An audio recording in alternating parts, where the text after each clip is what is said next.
Hi அன்புள்ளங்களே, எவ்வளோ வயசானாலும் இந்த பபுள் விடுறத பார்த்தாலே நமக்கு ஒரு ஆசை வந்துடுது. சின்ன பிள்ளைகிட்டேருந்து பிடுங்கி பிடுங்கி விட்ட காலங்கள்லாம் ஞாபகத்துக்கு வரும். இந்த வீட்டில் வந்துட்டு எப்படின்னு தெரியல இருந்தது. யாரோ ஒருத்தவங்க வாங்கி வச்சுருந்துருக்காங்க. அதை பார்த்துட்டு நான் விட்டுட்டு இருந்தேன். அப்புறம் விட்டு அப்புறம் தான் கவனிக்கிறேன். பாருங்கள், அந்த பிள்ளாம்பூச்சியில் வந்து அப்படியே பபுள்ஸ் அப்படியே போயிட்டு உட்காந்து அப்படியே இருக்குது, உடஞ்சி போகாமல். கீழே இறங்கினோடனே உடஞ்சிரும்ல. நான் அந்தளவுக்கு கவனிச்சது இல்லையான்னு தெரியலை. இல்லை ஒரு மாதிரி பனிமூட்டமாக இருக்கிறதுனால அது அப்படியே உடையாமல் பிள்ளாம்பூச்சியில் ஃபுல்லாகவே அப்படியே பபுள் பபுளாக அப்படியே அழகாக இருந்தது பார்க்குறதுக்கு. அப்படியே ஒரு மாதிரியா சந்தோஷமாக சின்ன வயசில் அப்படியே விட்ட ஞாபகங்கள்லாம் வந்தது. அது நானும் என் ஹஸ்பண்டும் விட்டுட்டு இருந்தோம் போட்டி போட்டுக்கிட்டு.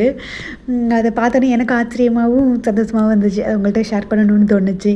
நீங்களே இதை மாதிரி ரசித்தது உண்டா, பபுள்ஸ்லாம் விட்டது உண்டானுங்கிறது ஷேர் பண்ணுங்கள், கமெண்ட் பண்ணுங்கள், சப்போர்ட் பண்ணுங்கள் மை சேனலுக்கு, சப்ஸ்கிரைப் பண்ணுங்கள். ஓகே, பாய்.